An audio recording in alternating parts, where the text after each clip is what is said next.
Good evening, ladies and gentlemen, and welcome to Round 6, the penultimate round of Endurance for Amateurs Season 2 2023 at Road America in Plymouth, Wisconsin.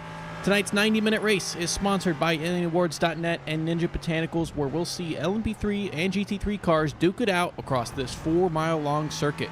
We saw Nick Paletti finally get his first win of the season last race after some bad luck earlier in the season, with Paul Boyle the only driver within 20 seconds of him. GTDA was a second win of the season for Ken Huber with Terry Calgary Jr. in tow. And in the B-Class, James Foreman earned his first win of the season, finishing 5 places ahead of the next B-Class driver in Leonardo Elijah, who earned his first podium. Still, with the drop to be calculated, Paletti has leaped into first for the LMP3s, with Nuremberger, McCombs, and McCloy all still in with a shot at the title, between 7 and 13 points back from the lead. GT3 is being led by Terry Calgary Jr. still, having extended the gap to now 12 points ahead of Tyler Langenberg in second place. And for the B-Class, 2 drivers come into this race tied exactly at 145 points in Richard Curry and Leonardo Elijah, with Dan Real just 4 points back from that. Tonight's race should be a good challenge for the drivers, with plenty of raceability to be found on the track, which has led to some chaotic races in the past here. Tire wear could be a factor as these cars struggle through multiple fast curves, most of them being to the right as well. So as they finish out their outlaps here, Nicholas Paletti, I believe, had the fastest time for the LMP3s in the practice session. So we'll see if he's able to replicate that here in qualifying. Right now, most everyone out on the track getting in their outlaps and trying to put in some fast sectors. Of course, didn't count, but a lot of sectors there for Paletti and Calgary as the fastest of the crew, and both guys first ones to hit the line as they wanted to be out on track as soon as possible. A lot of GT3 entrants in this race here, and still a lot of positions to be fought for in the rest of the field. Not just the lead, which is up for grabs in both fields and both classes of the GT3s, but everything from the top of the field to the midfield, everywhere back, there are close battles all over the place. And again, this is just the second to last round with Road Atlanta 2 weeks from now. That'll finish out our results as we wait for some sectors to get put in. Drivers finishing their outlaps, but you can see here Nicholas Paletti on board. A little bit of a mistake as he heads up through there into turn 6, so may not see a personal best here for him in this first lap, but we'll keep an eye on him for the rest of the laps. Travis Bell returning here to the GT3s. We saw him last week in Ofere, and hadn't seen him for the remainder or the rest of the start of this season. So good to see him returning here, and a very strong driver that wouldn't surprise me to see him already up there at the top of the field. So we'll have to keep an eye out on him there in that Taco Bell car. Nicholas Paletti there, he's got 2 purples despite that mistake that we saw into turn 6. Meanwhile, Terry Calgary Jr. setting all purples so far to start out this lap.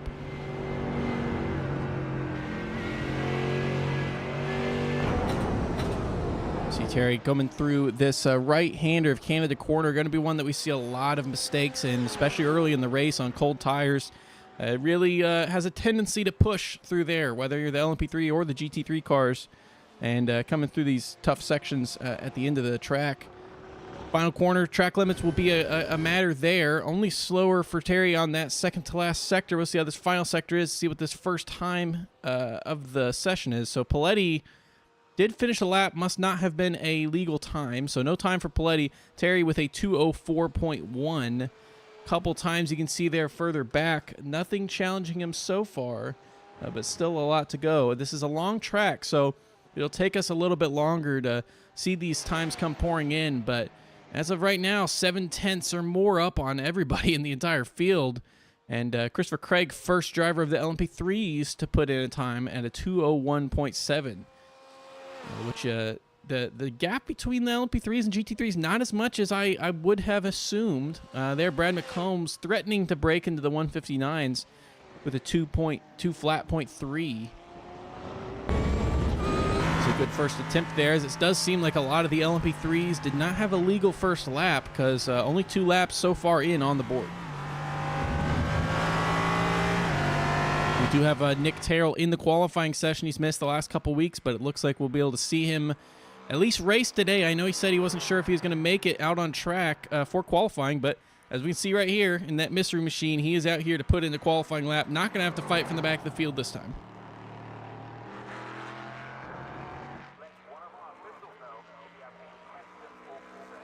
we look, Terry Kiger Jr. still holding that lead, 7/10 up on Keith Roycroft to a very strong showing there in second place, with Travis Bell, Adrian Garcia, and King Huber rounding out the top 5. Not only that, but 5 different cars in the top 5. We see Porsche, BMW, Mercedes, Lamborghini, and Ferrari all represented there. It's nice to see a good mix of cars and showing that the balance of performance certainly really evening out here at this track.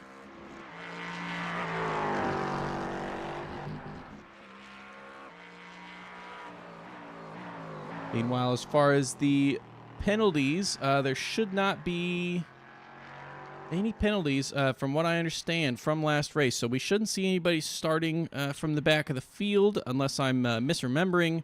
We do see Terry Kiger Jr. going into the pit. So Ken Huber there closes the gap to him, moves his way up from 5th to 2nd. And Terry into the pits, indicating probably getting some new tires. Again, the tire wear may be a factor here at this track, and it's a long track as well. So a lot of places to really lose that time. So Christopher Craig puts in a lap there, and unfortunately unable to jump Neri. They're very close between those two in 2nd and 3rd. Still, only 3 LMP3s, able to put in a valid lap so far. This looks like they're having more issues with track limits, I imagine, than we're seeing from the GT3s. Again, it was a very brutal race for the LMP2s last time we were here at Road America, and I have to wonder if it's going to be the same kind of scenario again, but for the LMP3s.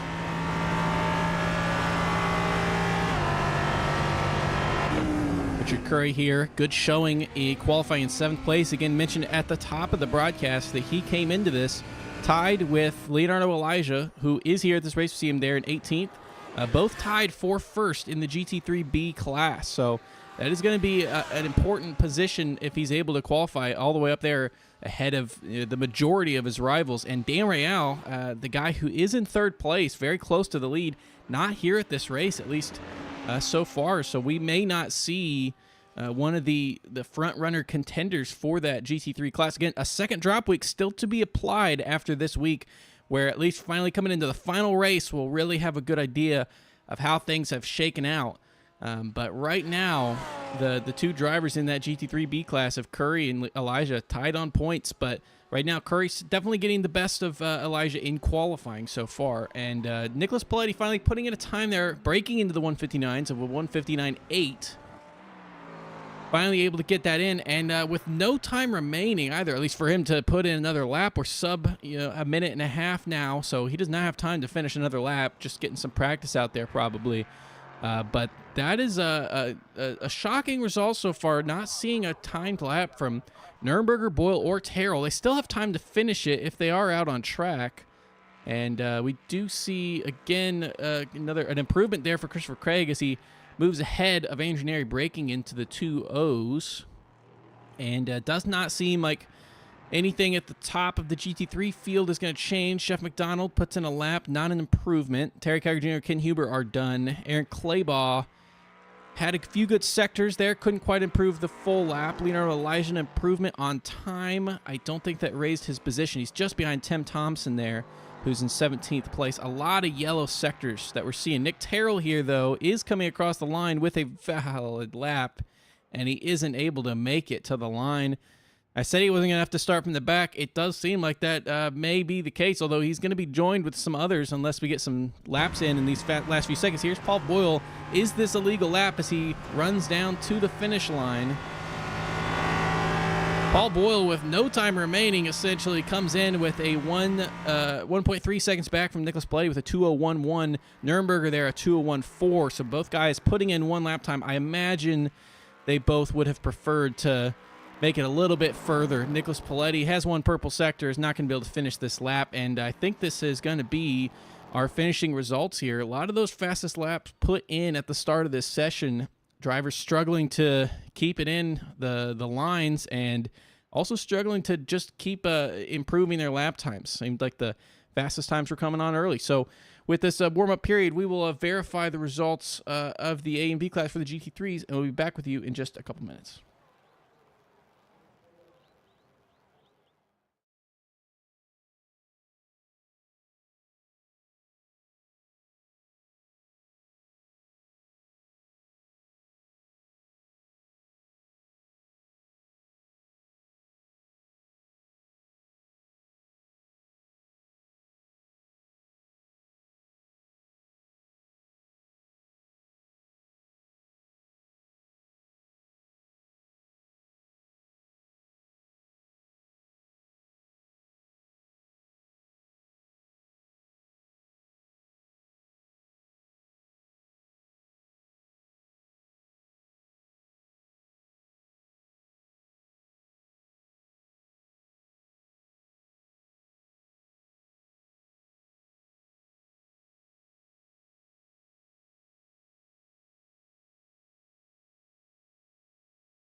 All right, and we are back and taking a look at our results from qualifying.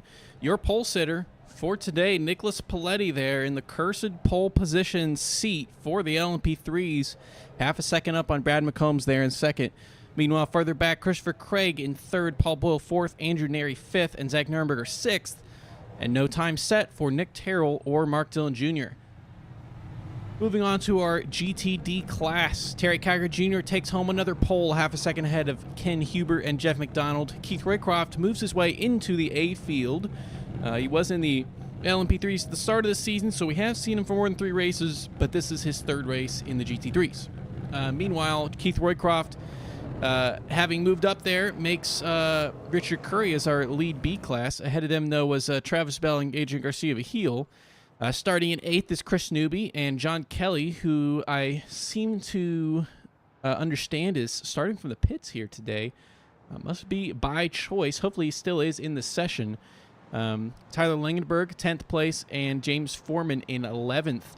Kevin Burke was 12th, and Tony Watson 13th. Aaron Claybaugh 14th. Daniel Hingley, Avi Vishwasham, Tim Thompson, Leonardo Elijah, Greg Holland on debut here, and Vernon Markheim round out the 20-car GTD field. So these drivers are now going to be making their way around this very long pace lap. So we wait to see the start of this race. Again, the no passing zone will be, I imagine, through turn 2 or 3. Road America does have some goofy turn namings. They do count this as having 14 total turns. Really only 7 or 8 of them are real, but excited to see where this race goes here as Nicholas Paletti is going to lead the field and have Brad McCombs certainly challenging him early from the start. I mean, if you think back to the very first race of this season at Daytona, it was Paletti and McCombs getting racy with each other early on in the event that caused both of them to end up getting taken out of that race and had to fight back for some points that they surely wished were a little bit higher up. But Zach Nurnberger running away from that whole group and winning that race as a overall back even when it was him as the B-class driver. So we do have Zach Nurnberger here, but Don McCloy, driver mentioned earlier on as one of the top scorers in the LMP3 class in 4th overall, just 13 points back from onboard Paletti here. He is going to be starting, or he's not going to be starting this race. He's not in this session, so we will certainly be losing he'll be using a drop week there, which will hurt his championship hopes, while not really losing too many points, but lose that capability of earning some more on his competitors here. So Nicholas Paletti has the chance to really run away if he's able to stay ahead of Brad McCombs in this race here. Drivers are making their way through the famous carousel, the most iconic corner of this track here. Now coming up to the kink, and this is going to be, in racing conditions, between similar cars, not so bad. You follow through it. It is what it is. You don't really have time to get by once you get to this quote-unquote straight kettle bottoms. However, when we get to this section of lapping traffic, when these LMP3s have to make their way around, if they're not able to make their way around in the carousel, which is hard enough as it is going to be a little tense if any passes get made into the kink. It's generally an accepted rule to not do it, but certainly can happen and may happen by necessity as well. Further back here's Terry Kiger Jr.'s car, is classic neon green, white, and black Porsche, leading the field ahead of a Ferrari, a Porsche, a BMW, a Mercedes, and a Lamborghini.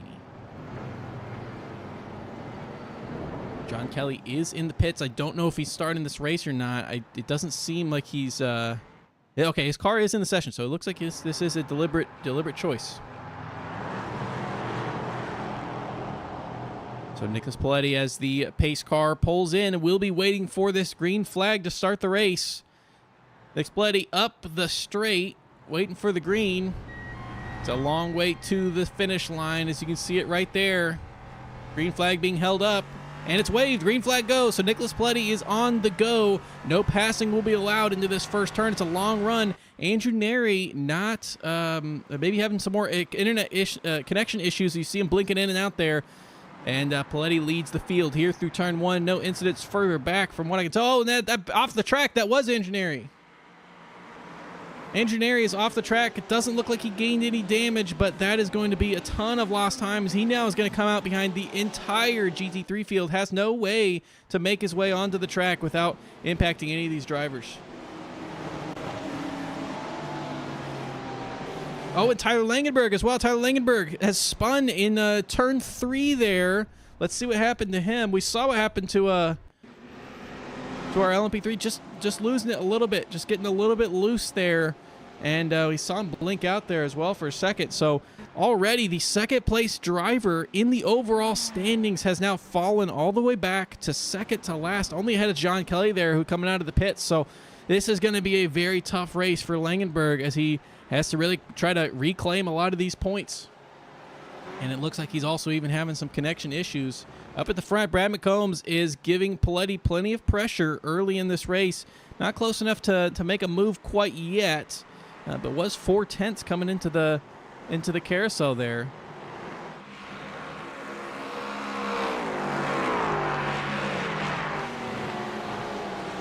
Hingley getting close with Abhi Vishvasham here. It looked like Vishvasham going a little bit wide in turn 8, losing some time to Hingley behind. Is Hingley going to try to make the move? He's not attempting to do so. Not brave enough to send into the kink on lap 1, but he has that capability of making a move here into Canada corner. See if he tries to make it happen.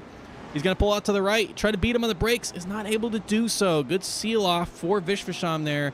Dale Hingley is going to stay behind there in 14th place. Him come through this difficult undulation. If there's any incident ahead of you, you cannot see it. That is a tough part of the track. Very different lines between the two. It looks like Hingley a little slow on the exit there. I'm not sure if that's actually, that's actually going to threaten him from behind. Tim Thompson just seemed to mess up that corner just a little bit. Tim Thompson has that advantage and is going to be trying to send it down the right side, down this long straight up the hill. He should be able to beat him into the braking zone. Let's take a look. Into the braking zone of turn 1, not able to do so. Actually lost some ground there. I think we saw, despite the toe not being all that effective, we did see Daniel Hingley able to use it a little bit down that main straight from the car in front of him. Andrew Neri here now trying to make his way through this field on merit, on position, and it is going to be a difficult thing to do. Travis Bell challenging a newly crowned A-class driver, Keith Roycroft here, up in the top 10 spots, and he doesn't have a lot of leeway behind him with Garcia either, but everybody in the top 8 in the position they started in, really everybody in the top 12, with the exception of a couple drivers, of course, who we saw have early incidents. So it's been a little bit standard so far at the start of this race. Nobody making any huge moves. The LMP3 class is starting to spread out a lot with the exception of this group right here. Nick Terrell trying to make the move on Paul Boyle. Terrell up 2 spots from starting in 7th. Is he making the move? He's making the move into Canada corner. Hit him on the brakes. Nice job on that overtake. Let's take a look and take a look at that move again as Nick Terrell makes his way into P4. Heading out to the right side of Canada corner. Paul Boyle touching the dirt, and nothing he can do to defend that braking.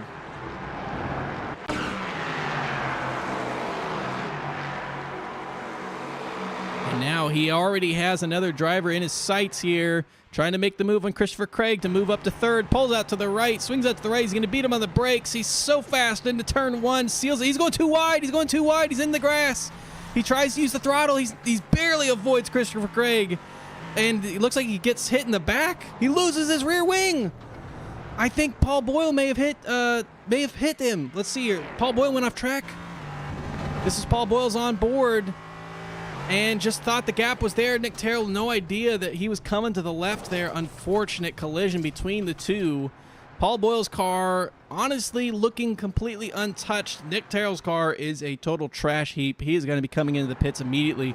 What was going to be a podium spot, trying to make that move, unfortunately, not going to happen now. And it looks like Paul Boyle may have had something worse happen here. So he's coming down the straight. It doesn't seem to be any damage on the car. And Yeah, I think just taken aback a little bit by the braking of the car. Oh, nearly rejoined. And he's having to let everybody by here. Unfortunate for Paul here, as essentially if he was just a couple seconds further up, he could have rejoined the field without having to wait. That's hurt. That hurts. So LMP3's difficult race for him so far. Top two started to really pull away as well, as Christopher Craig now is about a 5-second gap up to these top two guys here. I don't think McCombs has made that attempt to make the pass. But you can see here on this lap, he's been exceptionally fast. A personal best in Sector 1, a lap or a field best in Sector 2 and Sector 4 as he clings to the back of this Nicholas Paletti car. We've seen the draft be a little bit more effective for these LMP3 guys. It's a long straight down this track, and we'll see if he's able to take advantage of that. It does look like he's getting that overspeed. I don't know if it's enough to make a move at this juncture. Does set a fastest lap of the race there. Both very evenly matched, though. Not too much separating the two cars.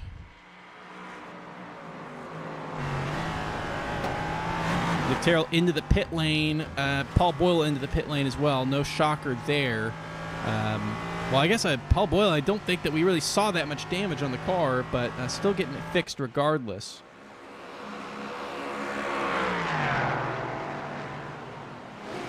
Meanwhile, a lot of close battles here in this field as James Foreman's pulling out to the side of Christopher Newby. Is he going to make the move? He's on the right side. Don't think he has it on the brakes there. He has to back out a little bit. Kevin Bergquist behind, trying to take advantage. Now Tony Watson involved in that as well. It looks like Tony Watson's going to make that move on Kevin Bergquist. Nothing Kevin can do. He's going to slot back in. And again, Andrew Neri now going to mix things up for that field even more as he is now making his way up to those guys there for position. Strong on the brakes for Tony Watson there. Really shot out of the corner. Does he have the chance to make a move down the inside up here? He's trying to make the move. He's an aggressive move, but it's not going to work. And he's unfortunately stuck right in the path of Christopher Newby, who had just lost it on the outside. Nowhere that Tony Watson could go. Let's take a look again at Christopher Newby's incident here. Just a little bit loose on that decompression, and no fault by either driver there. Unfortunate contact. That is some pretty heavy damage to the front of that Watson Porsche there. Roycroft was being pressured closely by Travis Bell earlier in this race. He has now kind of recovered and has caught up to Jeff McDonald here, now trying to get into that top three. So Jeff McDonald defending a podium spot here, but it does look like Keith Roycroft looking plenty racy. We have seen the BMW not used too often so far this season, but when it has been used, we've really seen its strength in the race pace as opposed to qualifying pace, and we saw a pretty good qualifying result for Keith Roycroft as well, being there in 4th place. Tony Watson, unfortunately, off track again. I think that damage causing more issues to the car than he initially suspected. I imagine he's going to be coming into the pits here at the end of this lap. Draft not really doing much for Roycroft, although you can hear on the gas there, I don't think he was even trying to. I think he's happy sticking behind, at least in that braking zone there. We'll see when he decides to make the move.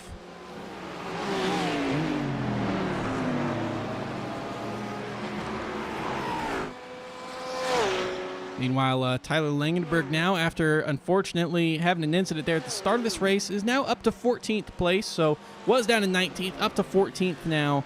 And started in 10th, so not too far away from where he started. And that is not. Is that going to be? Is that going to work? He's around the outside. This is going to be easy for Travis Bell to stick it on the. Oh, a collision between the two. Travis Bell and Keith Roycroft both going off. Keith Roycroft into the wall. Travis Bell's actually continuing on.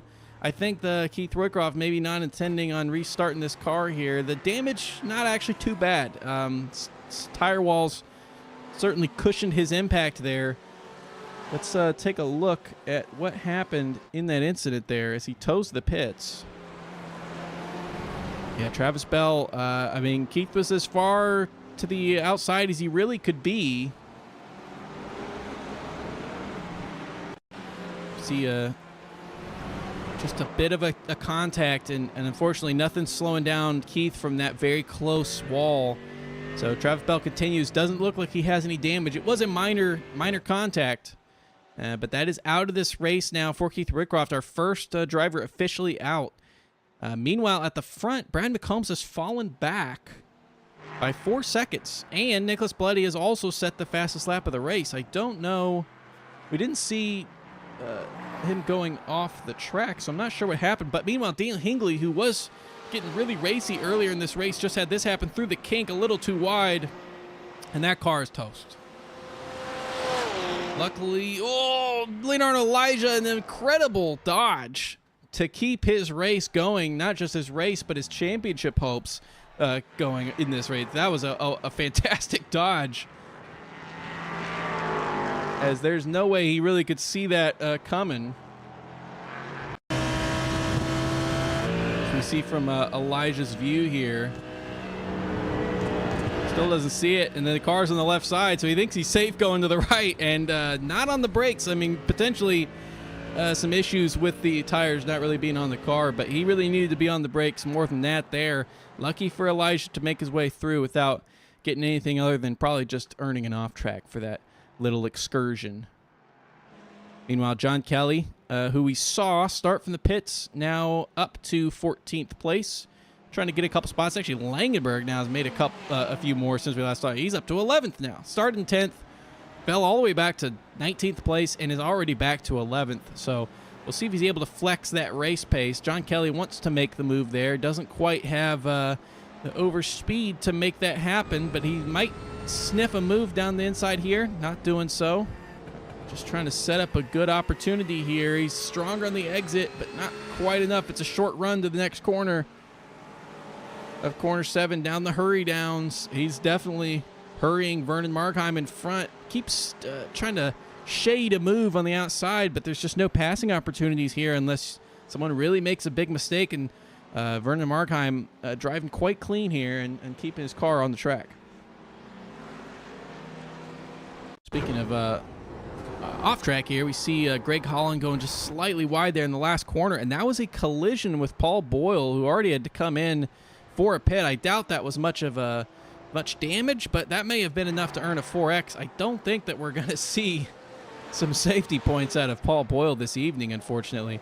But Holland able to get rejoined on the track. Looks like just John Kelly, right while we were away, made the move here on Vernon Markheim, making his way through the kink, now through Kettle Bottoms, and just stronger on the brakes into Canada corner. It's a textbook move there, and one of the best passing opportunities that these drivers will have in this long race.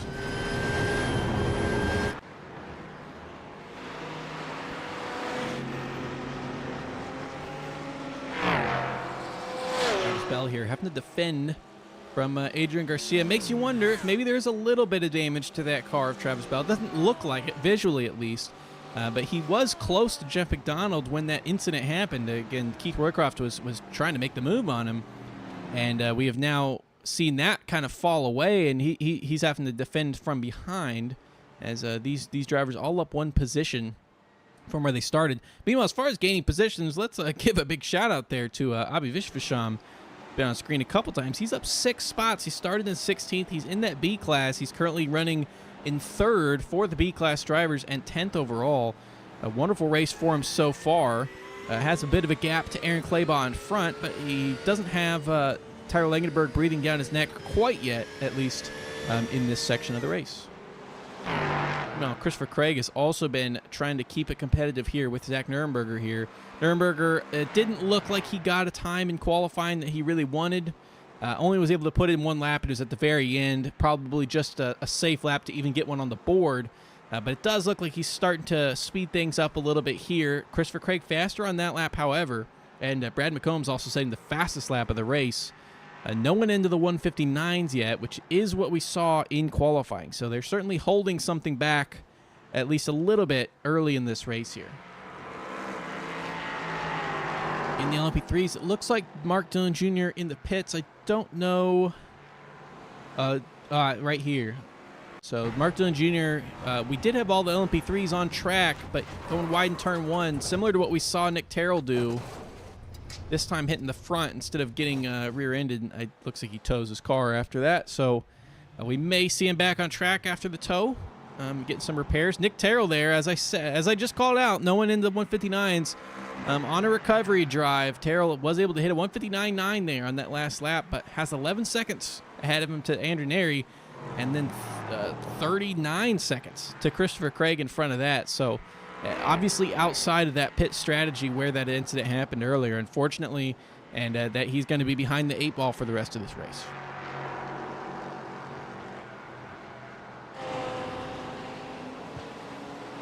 Kevin Bergquist here, one of the star B-class drivers from last season, and qualified in A-class, I think, actually in the very first race of this season here, and currently is doing well in the standings as we see him in 5th overall. So it's been a great season for him here, and he's trying to chase down a B-class driver of James Foreman here, who was able to get the win last week for the B-class drivers and really just classed the whole field for the B-class. Did a wonderful job at Canadian Tire. Very different type of track here, although there is still plenty of similarities as far as understeer and tire wear, but a much larger track and one with a lot more room for the LMP3s to make their way by when we finally get to that lapping traffic.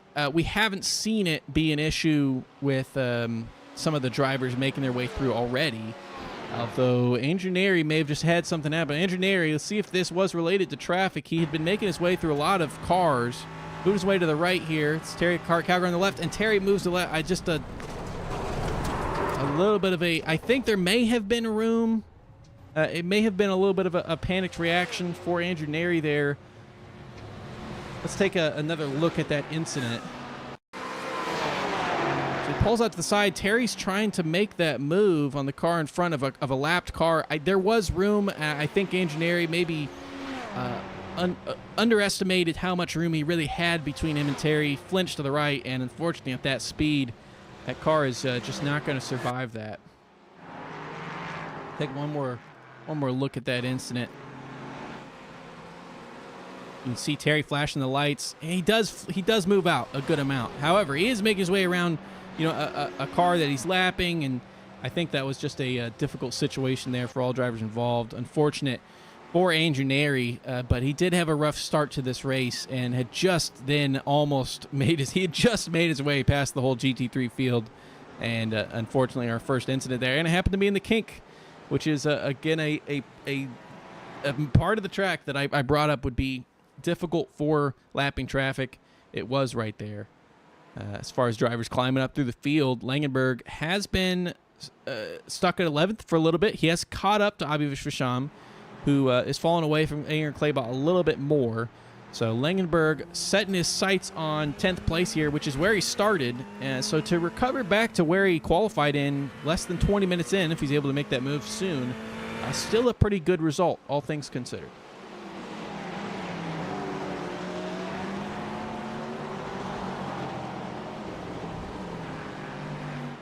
A lot of the track now occupied by cars, starting to really get spread out, which is going to be nice for the LMP3s when they do get around to lapping traffic. We can see Paletti has made his way through a few of the guys at the back who have had some incidents. Newby, Watson, and making his way through there. Greg Holland as well. It should give him some more breathing space, and he's got a big gap in front of him now, and then Thompson is relatively isolated as far as making his way through some of the GT3 cars. So it's good news for Paletti's race so far that he's not looking at a bunch of tight battles in front of him.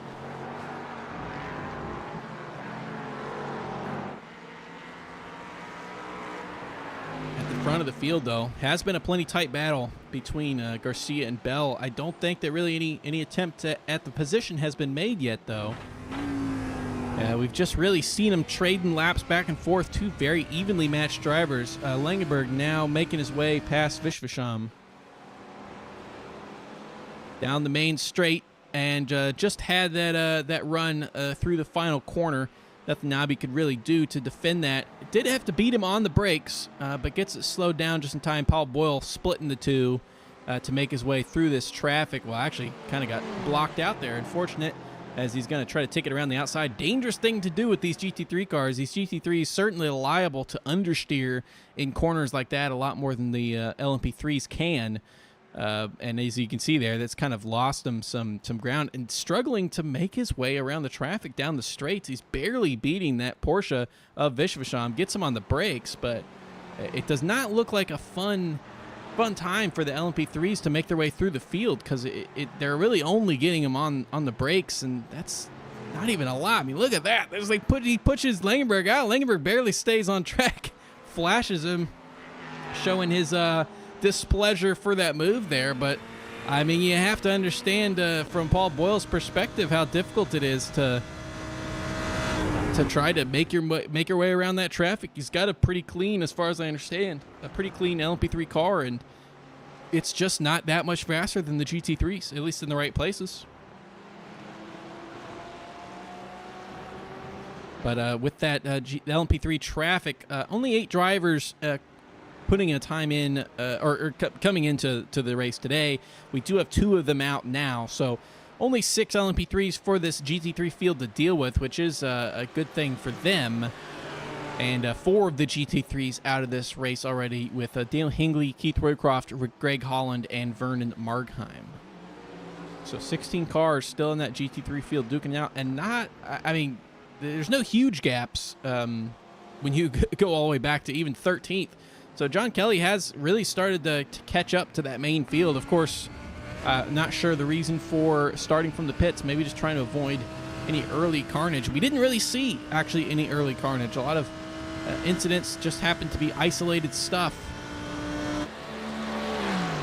Richard Curry here. Well, this is not the first incident, so this is the second incident. Curry going out super wide there, not even really able to slow down the car at all. But that may be a result of what happened here. Looks like he's pushing it pretty hard, just goes a little bit too wide and hits that. Wow, actually hits the wall pretty. It's hard to tell. The paint job that he's got is deliberately a little bit scuffed up and a little bit messy. It was hard to tell that he really had a contact that hard, and that wasn't with a tire wall. That was with a concrete wall there. So that's where he then struggled to get it slowed down and pushed it out wide into the sand. So Richard Curry now has fallen back to 11th place. Again, our leader for the GT3B field. And not just that, he's the leader tied with Leonardo Elijah. And who's looking at him just down the back, just a couple seconds behind him, is Leonardo Elijah. They qualified very different from each other, but now Curry's down 4 spots. Leonardo Elijah's up 6 spots, and they have met each other on track. Nick Terrell putting in a 159.3. Oh, and Richard Curry, as I even mentioned it, has just had another incident. The damage on that car may be greater than it really seems on the outside.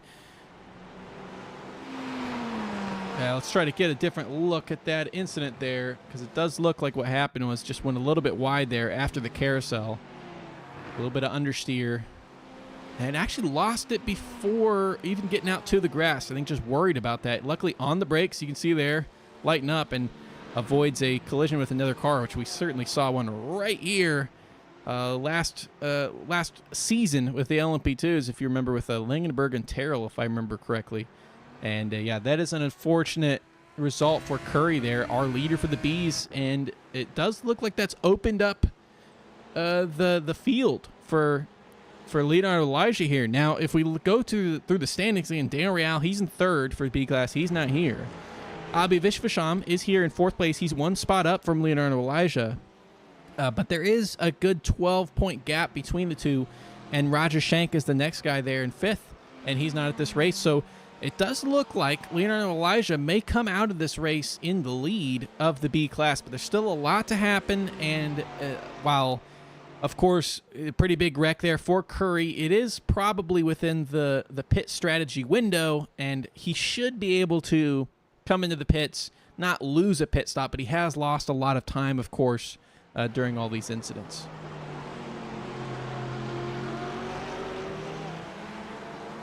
John Kelly hounding Leonardo Elijah right there. Kelly trying to make his way up after starting from the pits is currently in 12th place, in that 11th place spot. And I think we can see him get a lot more spots in this race, too. I mean, he's had really good pace, and he's made some smart moves as far as when to make the overtake. It's just been maybe a little bit more stimulating for him than than just racing out at the front. And he's done well so far to make his way back up.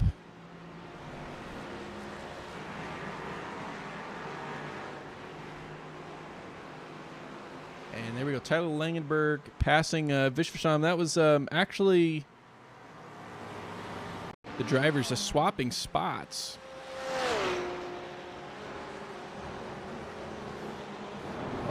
Maybe it wasn't. Okay, I think it was just the case of Langenberg blinking, having some connection issues there. So positions weren't actually swapped. It just Langenberg disappearing from the results there for a moment. Up at the front, Paletti running strong. Brad McCombs, again, running as fast as Paletti throughout this entire race, with the exception of something that happened earlier on, and we never really saw what it was. There was one lap where Brad McCombs fell back 3 or 4 seconds. It wasn't due to an off-track event, so I really can't, for the life of me, figure out what it was. But you can see there, Brad McCombs, a 1:59.6. He was 7/10 faster on that lap. And again, lap 9, 1.4 seconds faster, and then 1.4 seconds slower on the next one. So obviously traffic has been a factor through this, but it's been a give and take between these two, and McCombs unable to recover from whatever small mistake happened earlier in this race.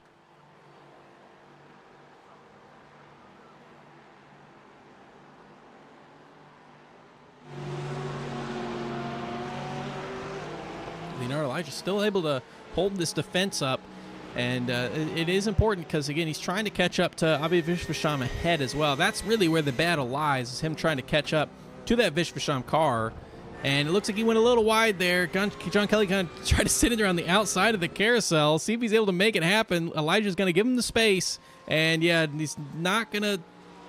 Oh, John Kelly's not going to be able to make it work immediately. He's going to have higher speed as they come out through the exit here into the kink. They got to sort it out before the kink.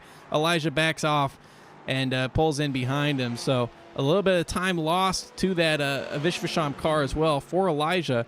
Luckily, he keeps a pretty good gap to Richard Curry behind, who I don't think Curry came into the pits.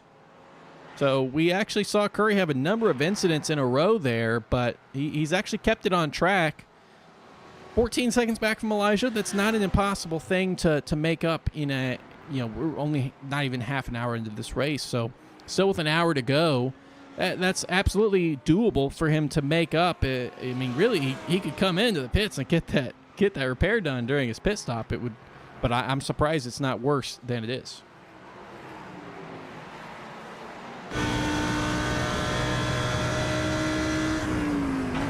Here trying to get the move on Bell. I don't know if he's actually tried to make an earnest attack for that spot there in 4th place, but Bell's been on the defense really since that early incident with Keith Roycroft at the front of the LMP3s, who are hitting some closer traffic now. They put in an almost identical lap time yet again, both really showing off to the rest of the field. We have seen some really fast times from Nick Terrell as well. It's just, of course, Nick Terrell, unfortunately, with that early pit, is off the pit strategy and a good amount out of this race after completing an entire lap without a rear wing. So it's been difficult for him, and we do see Paul Boyle, too, here trying to make his way through as he's still fighting those GT3 cars for position. Nick Terrell nearly into the 158s, however. A 159.021. Vahil thought about making a send down the inside. Bell strong on the brakes.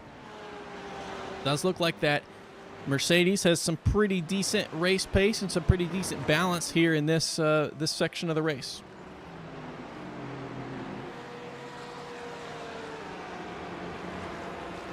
Meanwhile, Paletti has made his way past 3 cars there in the carousel, and McCombs is coming up on him right after the kink here. This is a much better, I mean, nothing you can do to control it, but just better timing for Paletti than McCombs here. McCombs had brought that to about 3.2 seconds, had caught up 7/10, and it looks like he's going to lose all of that right here in this corner already, and that's only making his way around 1 car. He's still got Elijah to make his way past. Also not going to be the best spot. He's going to have to wait. And it is now 4.5 seconds, 4.6, as the time is just bleeding away. And unfortunately, through that lapping event, Paletti, who's already passed the car in front of Elijah there, and Kelly has gained about 7/10 on McCombs in that lap. Zach Nurnberger taking into the pits. So this is our first real pit stop that we're seeing for Strategy. He has no damage as far as I understand, and I didn't see any incident for him. And he's coming in pretty much exactly 1/3 of the way into the race. It's pretty transparent. I think what the strategy for Nurnberger is going to be here, 2 stops, might as well try to make the stints as equally length as possible. So I'm interested to see here, though, what his decision is on taking tires coming in from that 3rd place spot.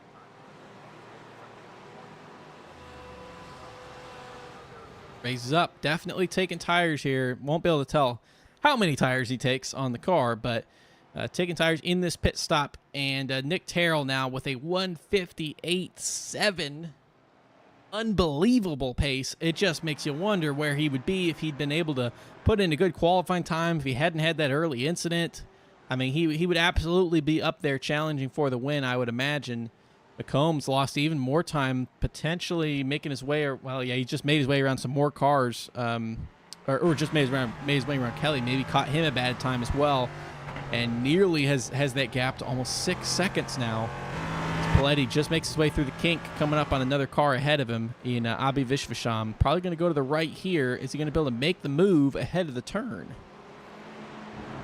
No, he's not. That LMP3, just not a lot of speed in it compared to these GT3 cars. A little bit reminiscent of Daytona, as opposed to some of the other tracks where we've seen that LMP3 really show its advantage. It has not really shown that today, and that's because a lot of the advantage, it doesn't lie in the top speed. And this thing does not, this track has a lot of long straights abilities. There's 3 very long straights on this track, and it has been proven to be very difficult for these LMP3s to actually get around.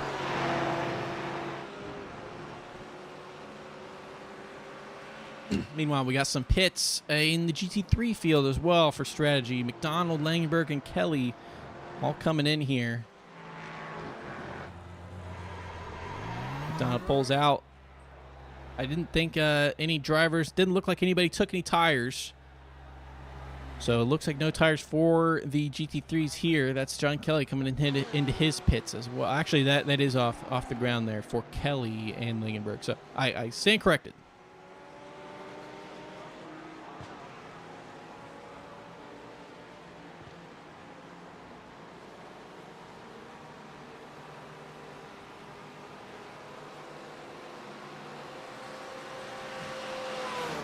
Meanwhile, as far as the pit stop information, just interested to see if we're looking at, a difference in strategy between these guys. So obviously you can see that some of these GT3s taking that same strategy we saw Zach Nurnberger and the LMP3 take, splitting the race up into 3 sections. It should be 2 stops for both fields or both classes.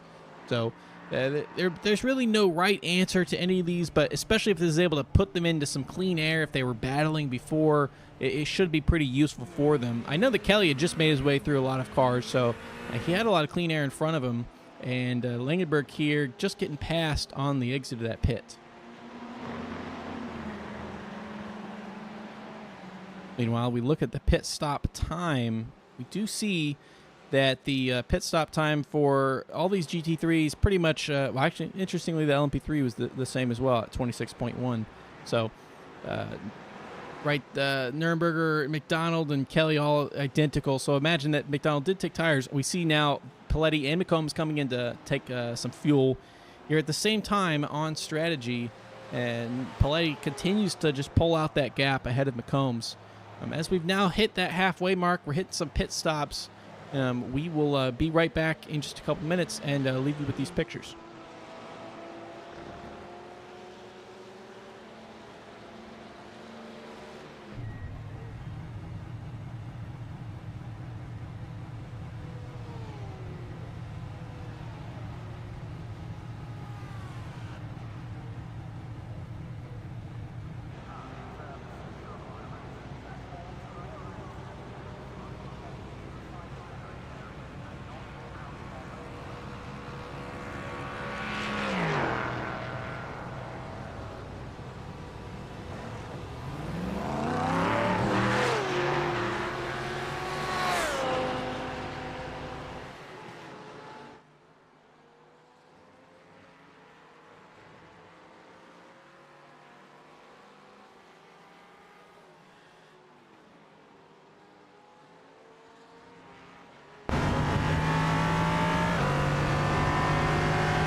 All right, and we are back. And as you can see right here, we have had our question answered on what it would be if this race had Nick Terrell up at the front, not out of the pit strategy. He's 14 seconds ahead of Nicholas Paletti right now.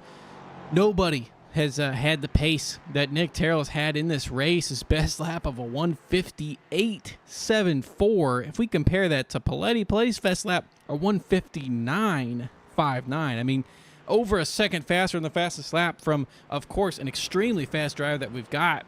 So the only question is there any, reality where the 9-lap stint that Nick Terrell had at the start, was that enough? Or sorry, 9-second stop early, and that was not 9 laps.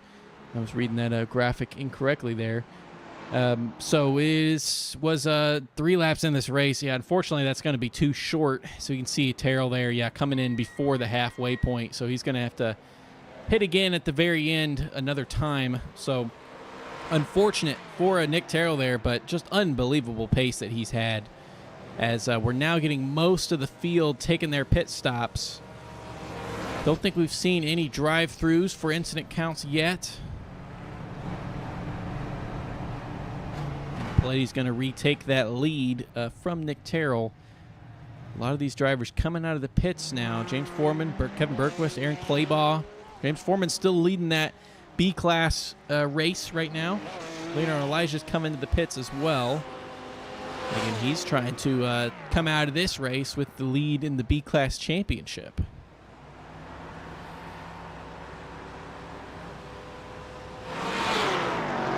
That's actually Abhi Vishvasham. That's going to be Vishvasham taking that position from Elijah. Elijah's still in the podium spot of 3rd in B class. However, Vishvasham now grabbing that spot 4 points at the very least. Meanwhile, this battle has stayed plenty hot. You've got Tony Watson eyeing this battle now between Claybaugh and Newby. Not too far back. Meanwhile, Zach Nurnberger currently in 2nd place in the LMP3s, picking his way through that field. What happened to Brad McCombs? Must have. I don't see any wreck. There may have been a penalty for Brad McCombs on that pit stop potentially. As we see, no, Brad pitting 3 laps ago. I don't know what that gap's for. Oh, and Zach Nurnberger spinning in 2nd place. I don't think he's going to lose a spot unless he gets some bad damage here. A little bit of a miscommunication with, I think it's Aaron Claybaugh there in the 65, and just riding that curb a little bit too hard. Yeah, he's able to get going again at least, and not too much traffic messing with him here on this rejoin.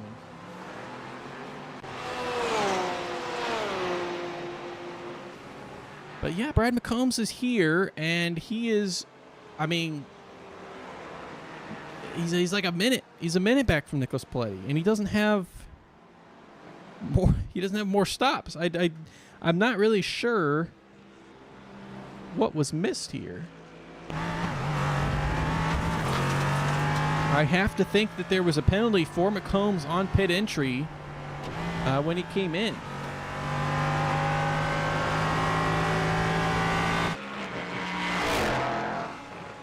So an interesting development that we've got there for the LMP3 was a tight battle between the top 2 of Paletti and McCombs. It now looks like McCombs is totally out of this. I mean, he's behind Nick Terrell by 30 seconds. Going to show how much time was lost in whatever happened for him there. And the passes for those positions definitely weren't on track. And you can see there the move being made by Nick Terrell on Christopher Craig for position. Now recovering from that early incident that we saw here in turn 2 early in this race, and he has been lightning fast since that point.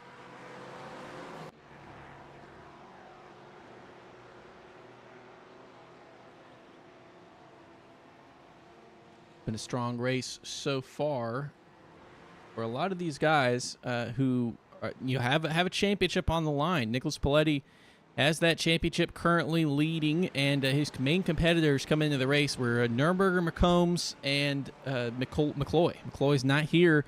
McCombs has now fallen back, but Nurnberger there is in 2nd place. But it does look like Nick Terrell's may be able to catch up, and now Christopher Craig there going out wide on screen. He's going to lose some time there, but not going to affect his race too much. We've seen a lot of drivers struggle with that corner there. I mean, I've struggled with it myself personally, plenty in the past. I struggle with a lot of this track. Not my favorite track to drive. It's certainly been a good spectacle for the broadcast so far tonight.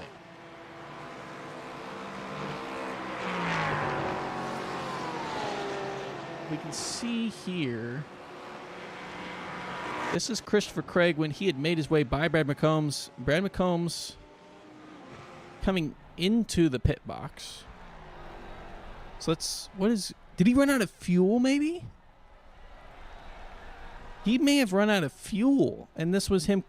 That may be why he was so slow. We may have seen the fuel run out for him, and this is him just trying to coast it in. Because again, that main straight is uphill, so I'm surprised he's even able to have enough momentum to keep going. He's just using no penalty. Just looks like he ran out of fuel. He pit the same lap as Paletti, but he must not have been able to save quite as much as Nicholas Paletti had, and we have no idea how close Paletti was. But this is the brutal, difficult to watch trudge for McCombs. I mean, if he had just been at the back of the field, it would have been a lot easier if he had been able to just get into the pits. But he qualified all the way near the front in that LMP3 class and in second place, and that's hurtful because he really didn't do anything wrong other than that, and that was a pretty quick pit stop as well. So unfortunate result for him there. It actually functionally worse than even a penalty for speeding. Nobody on track within a second of each other right now. However, Kevin Bergquist here, one of the closer drivers, he's trying to catch up to James Foreman here. James Foreman in a different class. Bergquist in the A class, Foreman in the B class. But they also have that LMP3 car of Zach Nürnberger just behind, looking to mix things up as well as they make their way through the kink and down Kettle Bottoms.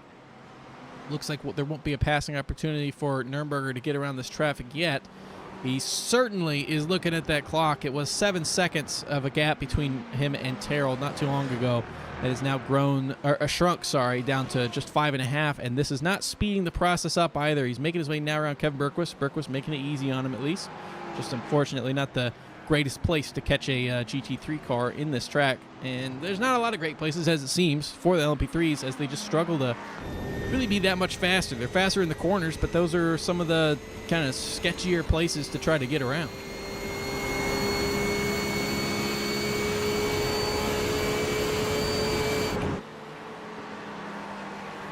Meanwhile, we did see this incident for Paul Boyle as well. He just made his way around Ken Huber, again, had to be for position.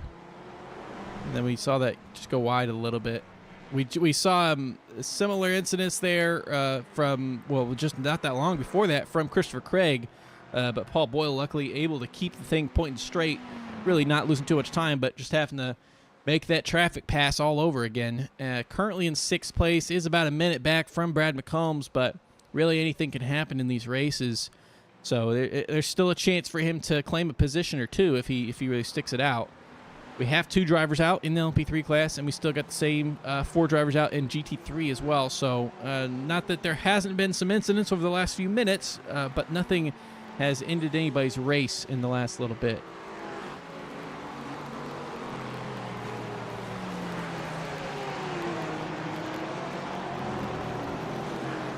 Langenberg here is also trying to get some spots. Had made his way up further up the field than he is now, and fell back down a little bit to 13th place where he is. He's trying to get that spot in Leonardo Elijah.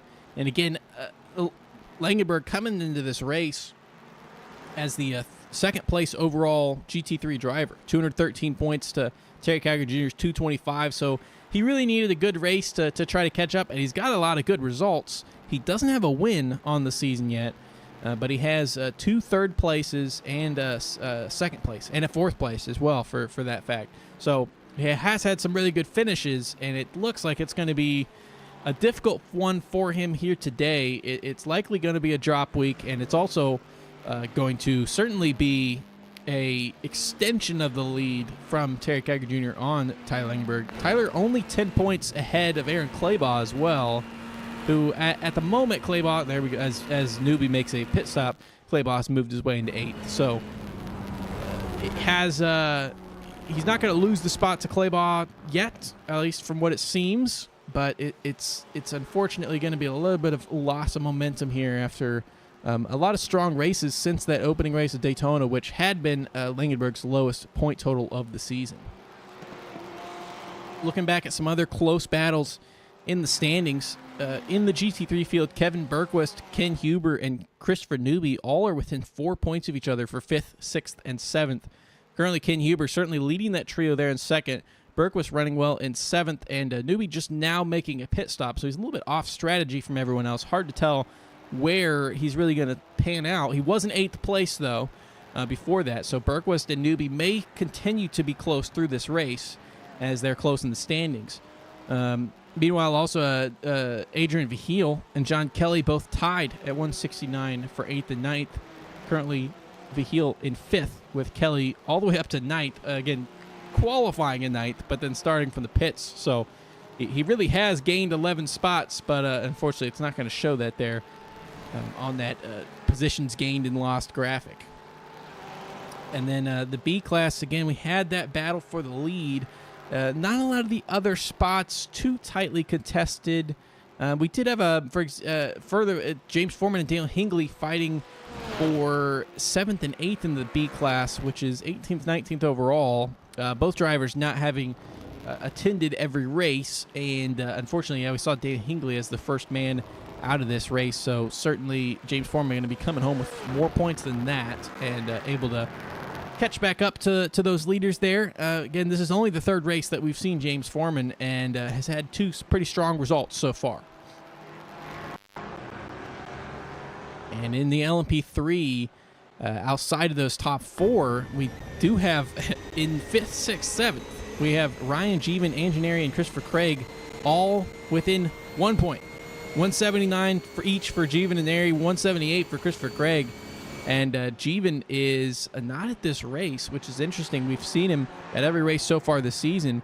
Neri, of course, already out of this race. Christopher Craig, I'm sure, as we see him on the screen there, making his way around Aaron Clayball, certainly wishes he had a little bit of a cleaner race, but it's going better than his competitors, and that's what's key. So he should be coming out of this race here in 5th place, although that's not really calculating the drop week that will be applied after this week, which certainly will shake things up even further. But those are the close battles that we have in those standings as we're past the halfway point of this race.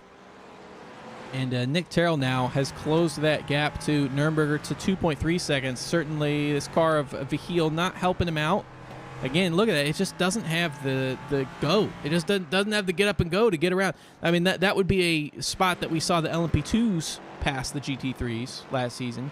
It's a place we would see the the GTPs pass in real life. But it just looks like the LMP3s just actually don't have enough of a pace advantage over the GT3s to even send it around the outside of the carousel. It looks very frustrating to make your way around traffic, very luck-based. And you can see there, and Terrell having lost some time to Nürnberger in that, got it down sub 2.5, but he's bringing it back now. I mean, just melting away through these sectors. And no one is able to compete with Nick Terrell in this race as far as overall pace on the track.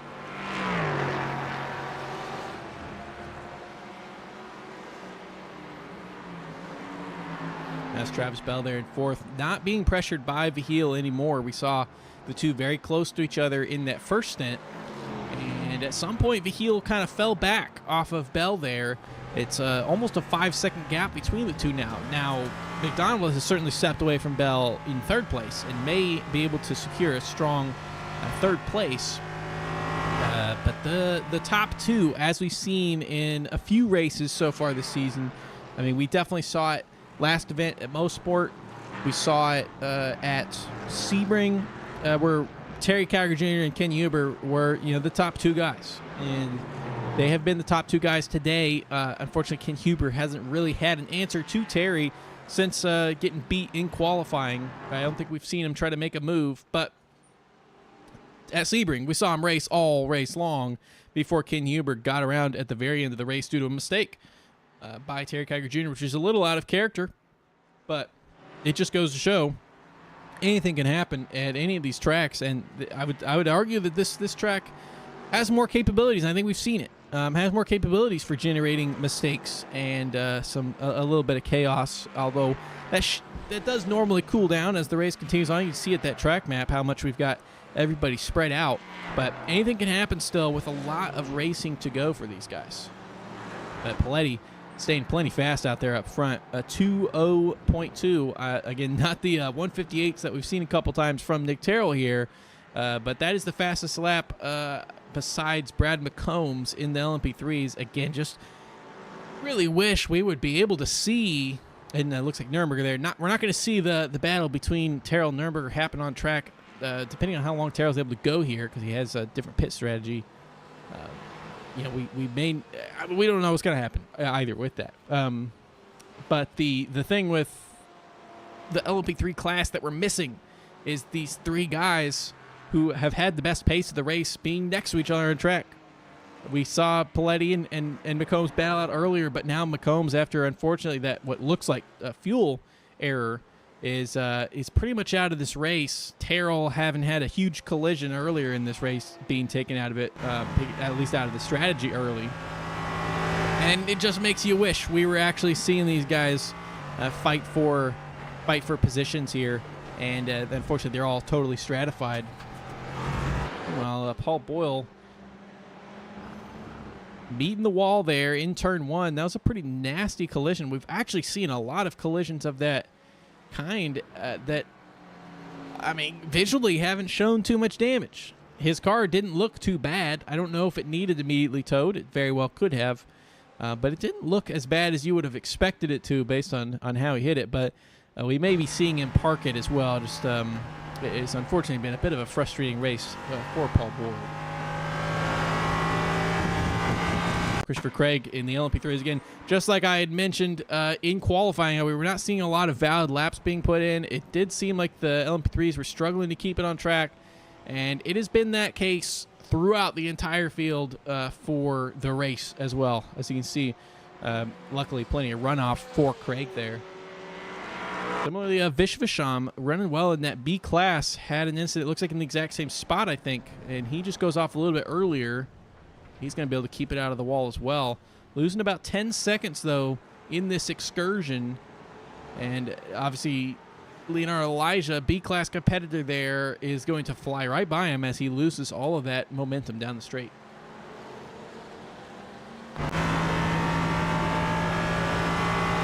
Elijah now up to 8 spots, up to 10th, starting at 18th.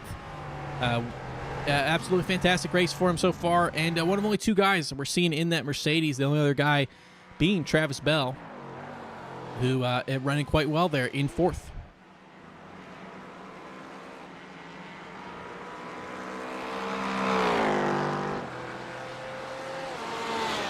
Travis Bell certainly not showing any sort of rust after a little bit off. If I remember correctly, it was due to some school stuff that he was just trying to focus on, and he's been plenty quick. As soon as he came back, had some quick moments, especially in the sprint race of last week in O4A, and I think he said he had never even driven the F4 car before that.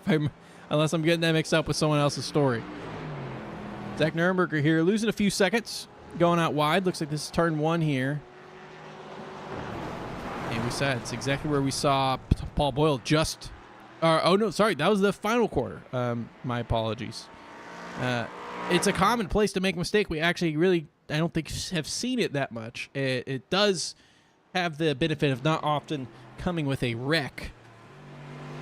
Kevin Bergquist also losing a few seconds in an incident here. Oh, and a huge collision into the wall again. Another one that doesn't show it too visually, but that may be pretty bad. I mean, look at that tire. The tire is not... unless it's just the bodywork crumpled in, I don't think the geometry of that front left tire is quite right anymore. And that may affect his pace and handling if he doesn't come into the pits pretty soon here. So we'll keep an eye on Bergquist here, see if that really affects him. He's got Aaron Claybon not that far behind him. We'll try to keep in mind 1.7 seconds back for Aaron Claybon, and we'll see if that starts to melt away or not. Jeff McDonald now coming to the pits again in that exactly 2/3 of the way through the race mark. We saw McDonald come in after 30 minutes in the first stint as well. So clear strategy being shown there for McDonald. No one else pitting on that lap, at least so far. And we'll see how that pays off for him. He comes in, he's taking tires. So the tire wear, as I had predicted, does seem to be enough at least to warrant these drivers taking tires each stop, even though they're not all that long. I mean, we're only talking an hour and a half, but the right-hand turns on this track enough to really necessitate getting some new treads on these cars, and twice in an hour and a half race, which is pretty remarkable.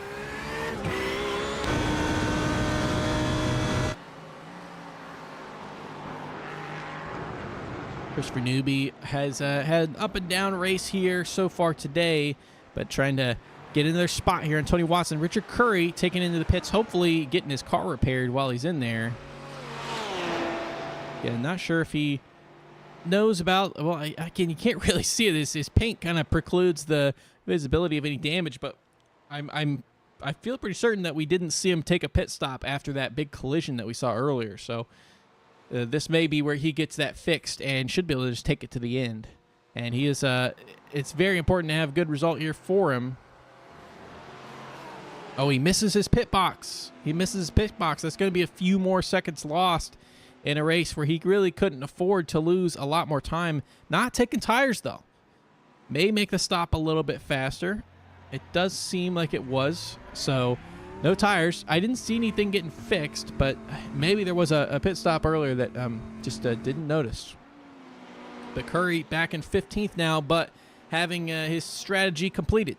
So everyone else, for the most part, hasn't made their final stop, and he now has. So expect to see him rise up in positions a little bit. He is, again, our leader in GT3B, but as it stands, it does look like Leonardo Elijah is going to come out of today without the drop weeks being factored in. It does look like he's going to come out today as the leader for him if he continues his performance where he's at, although he does have to defend from Vishvasham here, currently in 10th and 11th.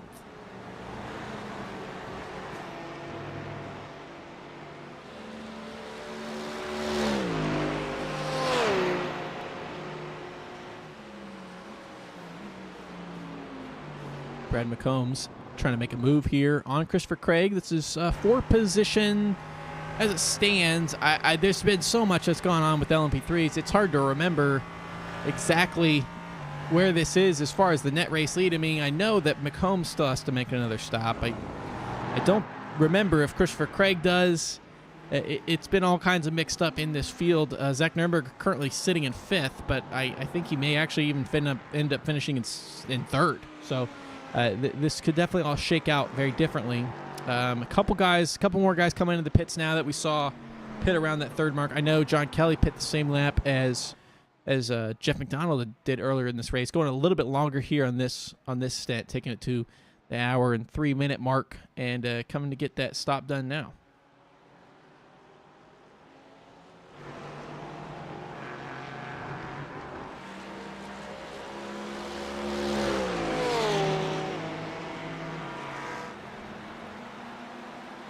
Right now, the lead for Nicholas Belletti looking pretty strong. It would not be the largest lead that he's ever had, because it wouldn't be the largest lead that has been won by in LMP3 this season, and it actually wouldn't even be second. In the second week at Sebring, we saw Brad McCombs, 3rd week at Long Beach, we saw Nick Terrell win by 51 seconds over Christopher Craig, and that was followed just 1 week later by Zach Nuremberger beating Nicholas Belletti at Watkins Glen by 51 seconds as well. So we're not close to that record for the season right now. Still, absolutely could happen, especially given the fact that McCombs is over a minute back from Belletti. If anything were to happen to Terrell or if Nuremberger isn't on the strategy that we think he is, it could end up that way.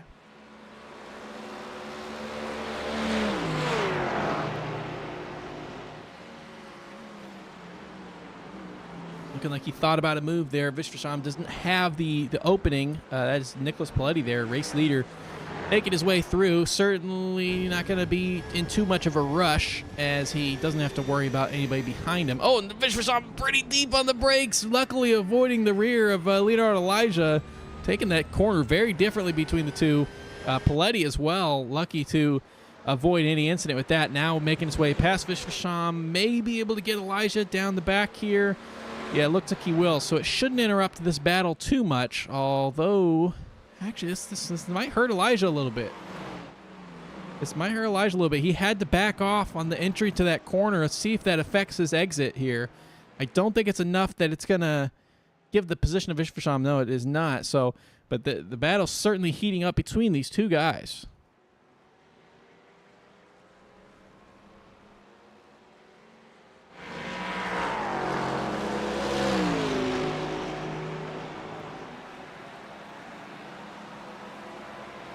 Vishwasham just 1/10 back. He moves to the left deep on the brakes. He was stronger on the brakes at the end of the last lap. Wasn't able to find a space for a move that time. Plenty of room. Elijah giving him the room on the inside.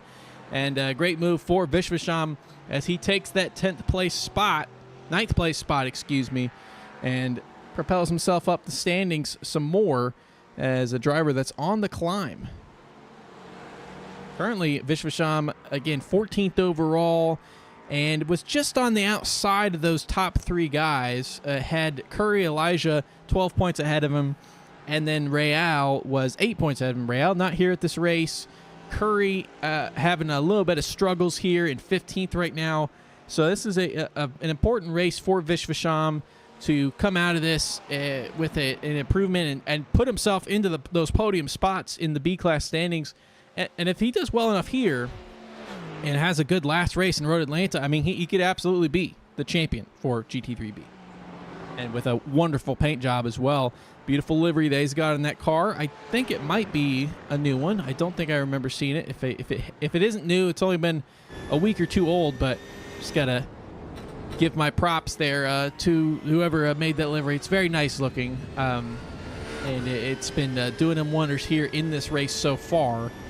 Probably won't be able to catch up to the drivers in front, as that gap now in front of him to McDonald is 27 seconds, which McDonald's already made his pit stop as well, so it really is more like 34 seconds to Claybaugh ahead of that.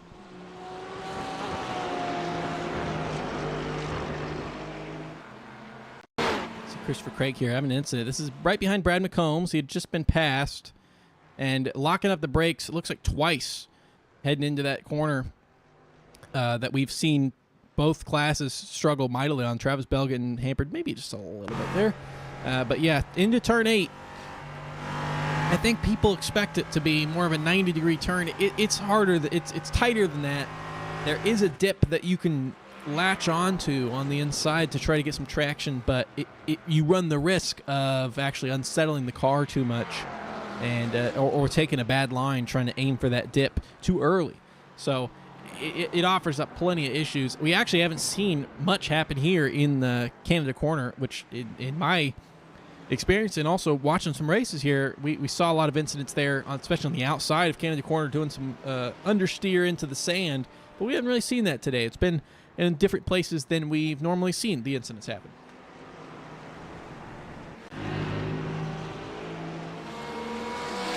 Pit stop for Brad McCombs. So yeah, Brad McCombs was not done with his pit strategy yet.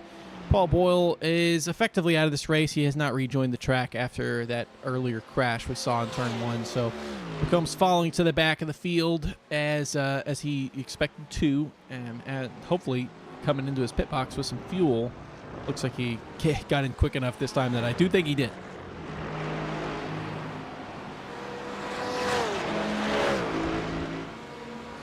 Yeah, it's an unfortunate result for McCombs. I think every sim racer's done it at least once, running out of fuel, and it's a little bit embarrassing. Meanwhile, at the front, Nicholas Paletti, 1:58.7. So an hour, 10 minutes into this race, and he has now put in his personal best of the race. 158.7 is very competitive. That it's very close to being as fast as Nick Terrell's best, which was a 158.74. This was a 7.8.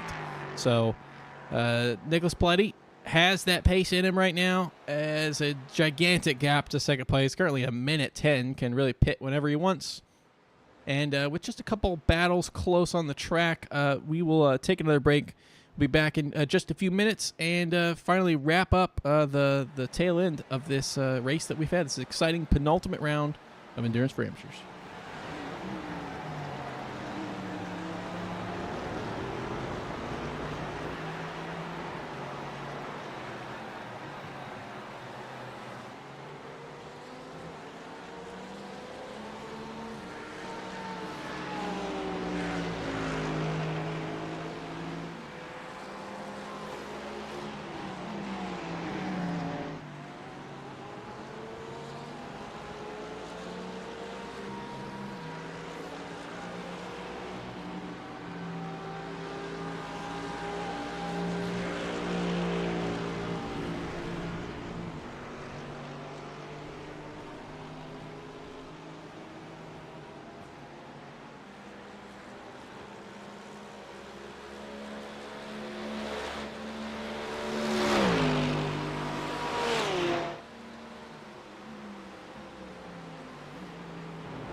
are back as we come right into some action here. So we just saw Nicholas Paletti make his way through some difficult traffic. John Kelly here right on the back of Christopher Newby, who was trying to get that spot from Tony Watson, but Tony Watson peeling into the pits, as well does our current co-leader in the championship for the GT3Bs of Leonardo Elijah.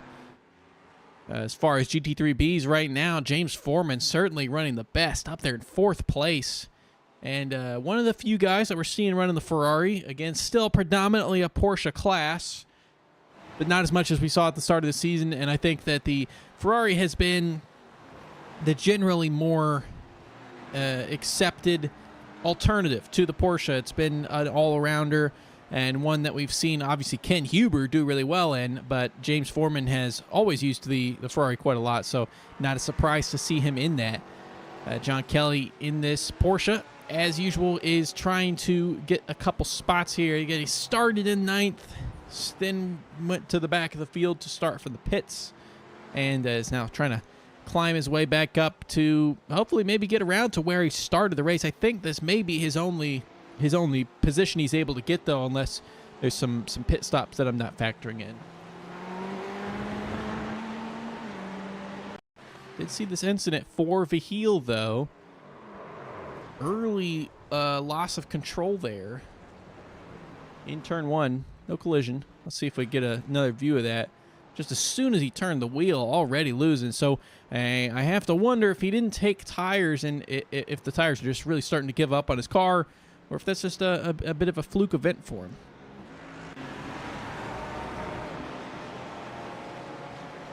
He's currently running in 3rd place.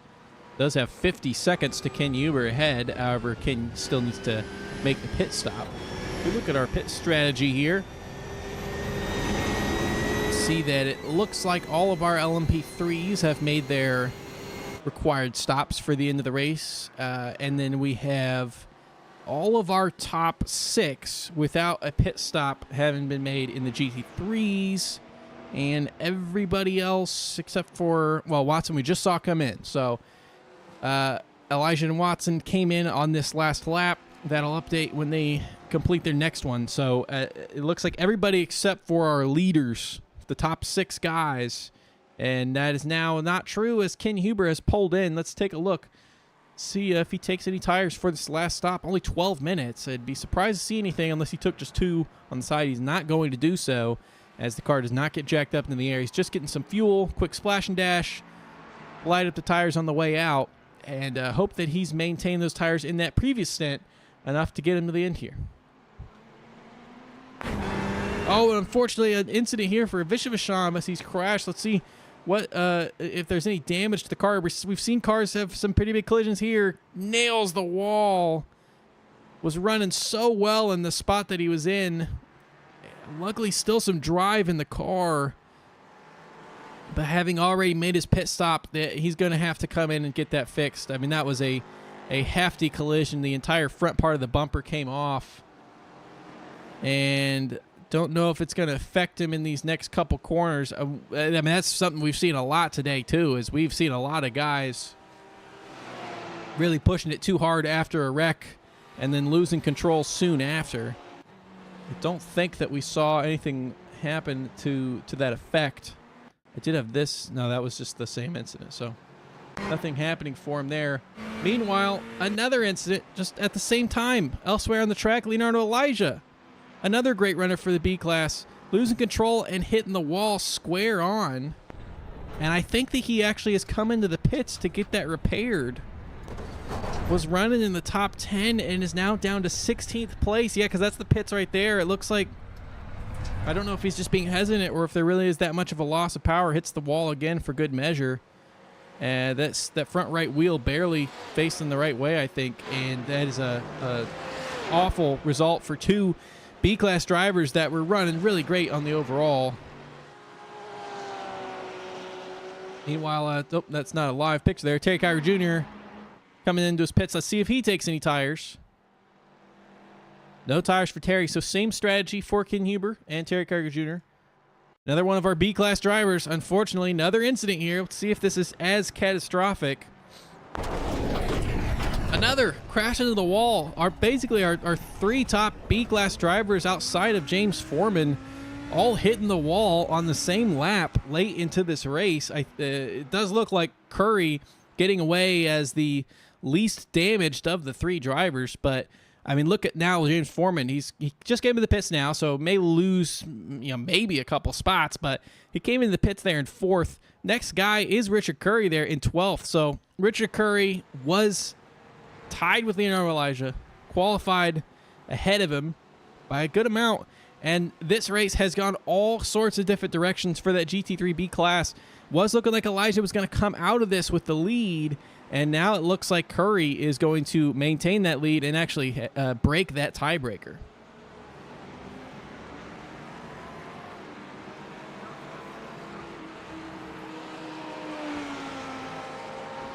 Right now, Calgary, though, still leading after the pit stop. So same, again, strategy that we saw between Calgary and Huber. It's still close, only 4 seconds between these two guys, but it's just not enough to really be stressing them out too much, I would imagine.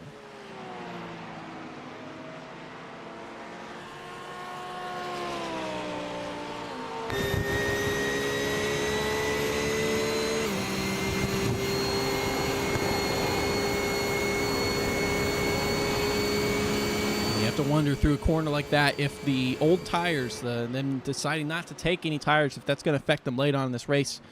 We're only on lap 41 for those LMP3s, even less for the GT3s, just as a result of the fact that it's a long racetrack, 4-mile track here, one of the longest of the season, and it has allowed the GT3s to have a little bit more breathing space and not have the LMP3s in their business quite as often. And I think that's probably helped a little bit for their class. The LMP3s have struggled with the track for sure, up and down through the field.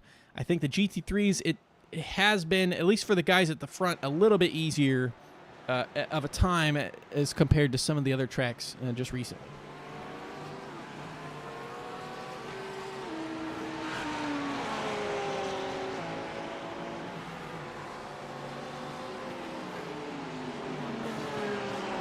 Large gaps that we've got in our fields here. This is not one of them, as Kelly is already into the top 10 after those incidents from Curry, Vishwasamy, and Elijah, but chiefly from Vishwasamy and Elijah.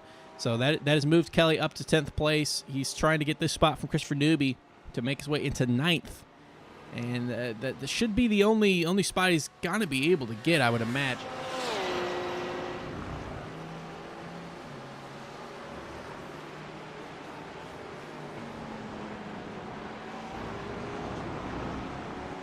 Christopher Craig may have had an incident here. The woes of the LMP3 class continue.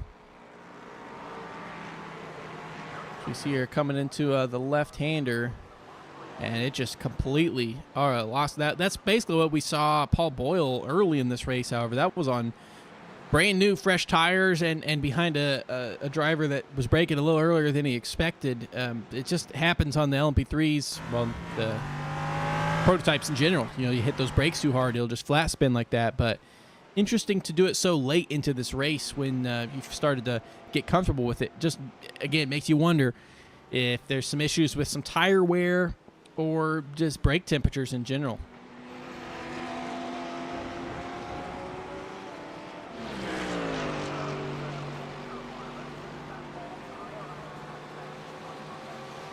So it does look low at the front of the field that Nick Terrell is going to be our second place finisher. We saw, of course, him try to take the position from Zach Nuremberger earlier on this race. Nuremberger ended up taking it into the pits, so we didn't actually get to see that happen on track. Both drivers have made the most of their race outside of course, our race leader right now, Nicholas Paletti, as Nick Terrell's up 5 from no qualification time, and Zach Nuremberger is up 3 from pretty much just a banker lap, I think, that he had put in. So, again, qualifying very important, but it doesn't do a lot to do much for your race if something happens. So they've done their best to avoid anything horrible. Nick Terrell actually really had a wreck that basically took him out of the race, but has been so fast, so unbelievably fast, that he's driven himself back into this. But Zach Nuremberger with a what we've come to expect from him this season with a safe drive that has kept himself out of incidents and brought home some good points. Nicholas Paletti, though, showing off here. He's ahead by half a minute, and he's setting fastest laps of the race.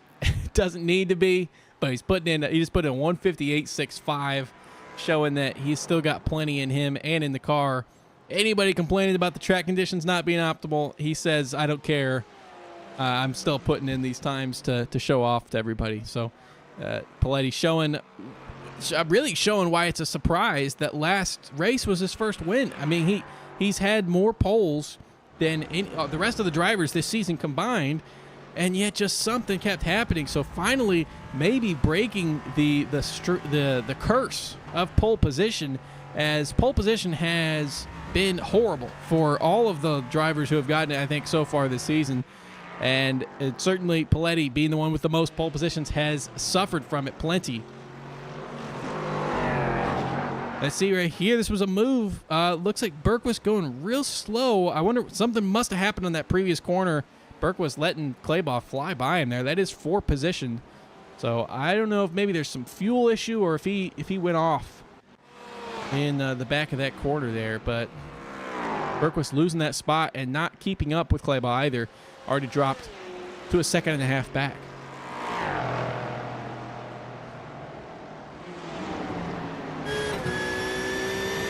Well, he's been hounding Newby for a while. You would think that he would have been able to make a move, but Newby's done a great job at defending, and actually that shouldn't come as any surprise. We've seen Newby be a very skilled defender in Ofre. We've seen him be a skilled defender in Yvre.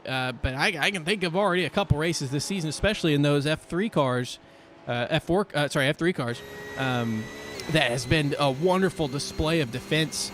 Not pushing it overboard, not doing too much or doing anything dirty, but just really placing his car in the right spot and not having to scramble all around the track to maintain his position.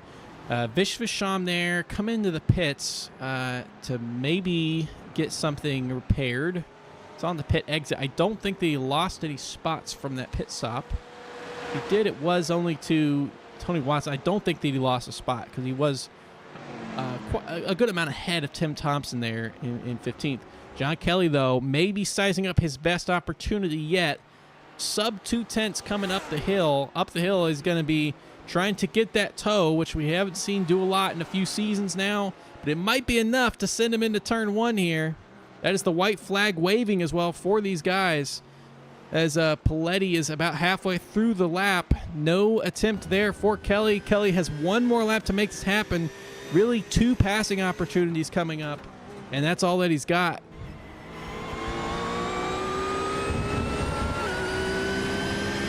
Kelly strong through the exit there. Again, brought it to about 2 seconds, now sub 2/10. And I don't think there's going to be an opportunity here in this prime passing opportunity. He's really only have one. He's thinking about it, though. He's sending it to the inside. Just a shade. Just getting some clean air on the braking. He's really only going to have one more shot through the rest of this lap. It does look like we have a car stopped. I think a Vishvasham, unfortunately, an incident for him. I think he'll still be able to hold. Yeah, he's rejoined the track. He'll still be able to hold that position ahead of Tim Thompson, I believe. But Nicholas Paletti coming up to the final corner of this racetrack. It has been plenty of a struggle for him. I mean, you can see him trying to make his way through the traffic as it is now, coming up to the end of this race, as he's going to bring the checkered with Jeff McDonald, struggling to get by him as they get to the finish line. This is Nicholas Paletti as your race winner, back-to-back wins, and Jeff McDonald safely finishing on 3rd.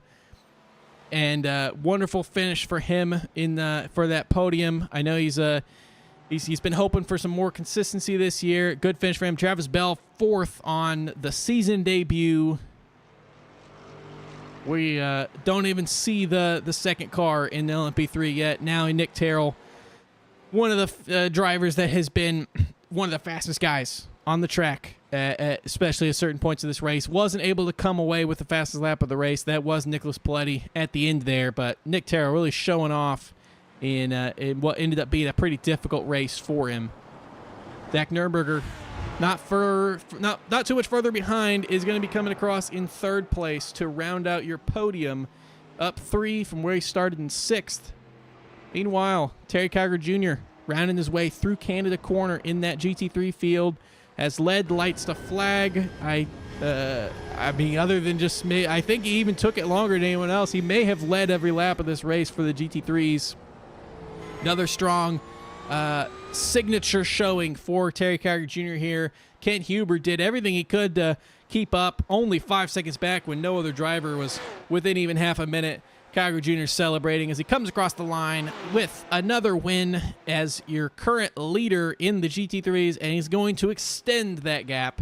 Kent Huber coming in second place right behind him. We've seen these two duke it out a lot of races so far this season, and Richard Curry is the final man to cross the line in this race after an hour and a half here in Road America.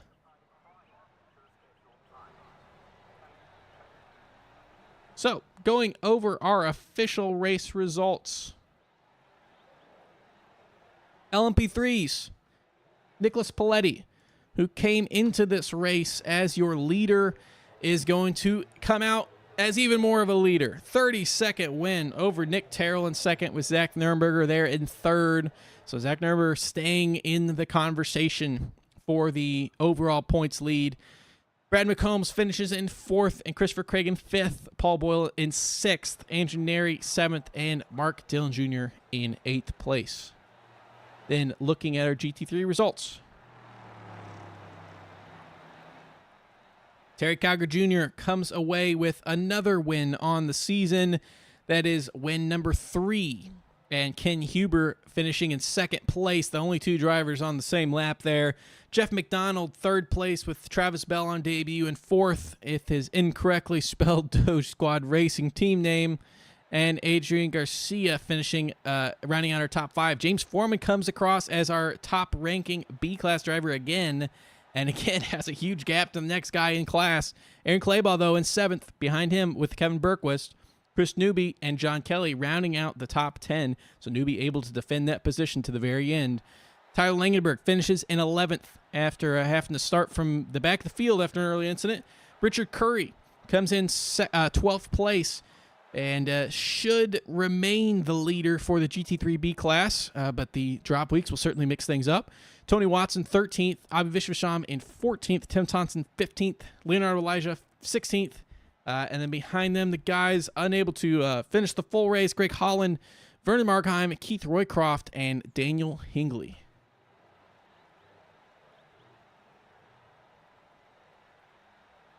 So we will take a look at our waiting room. We've got some drivers. So let's start with Nicholas Paletti.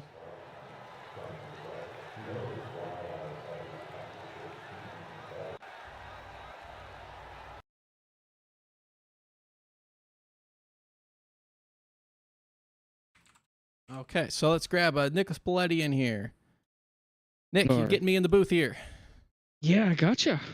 That was another win there for you. I mean, again, I was saying it was surprising that it even took us to last event to get the first win on the season. But what you did do is you broke the pole position curse.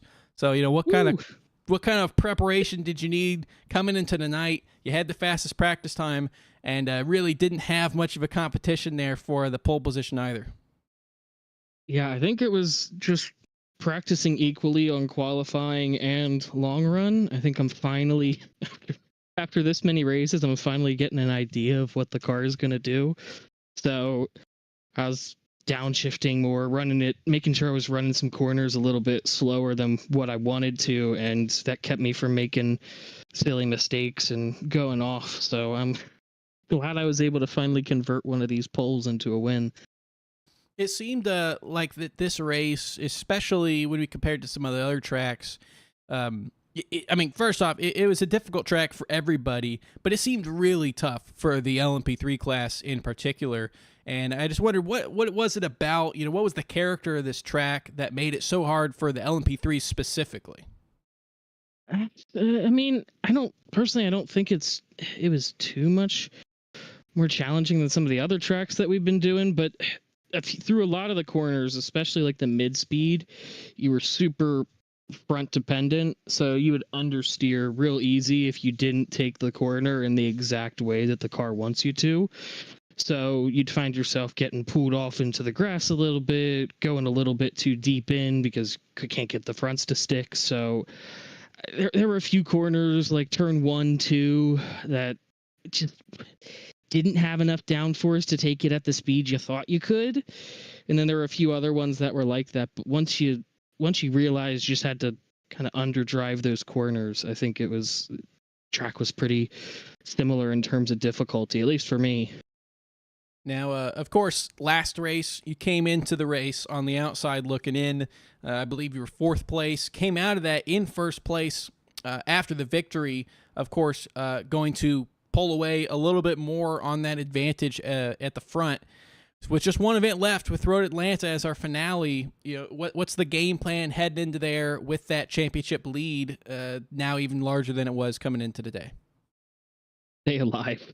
I love Road Atlanta, but goodness gracious, the S's are gonna be nuts. I mean, even tonight, you could go for a pass through that final sector coming out of Canada and then going towards the straight, but going for any pass through there was extremely risky. So I think probably half of the course, there's no way we're gonna have the speed to pass GT3s. So, I mean, maybe turn 1 and then going down into the chicane, I think are going to be the only realistic passing spots for P3s. So I think it'll be just stay alive until you get to traffic and then pray that you get lucky. Well, congratulations tonight on the second win, 2 in a row now. So really showing out here at the latter half of this season with 3 now second places or better in a row. And we look forward to maybe hearing from you again, potentially as our champion in a couple weeks at Road Atlanta.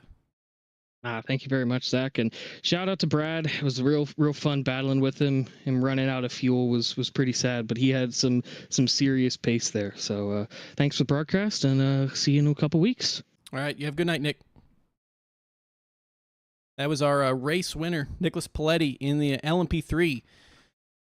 Now, let's get some words from our GT3A finisher in first place, Terry Calgary Jr., coming home with his 3rd win on the season.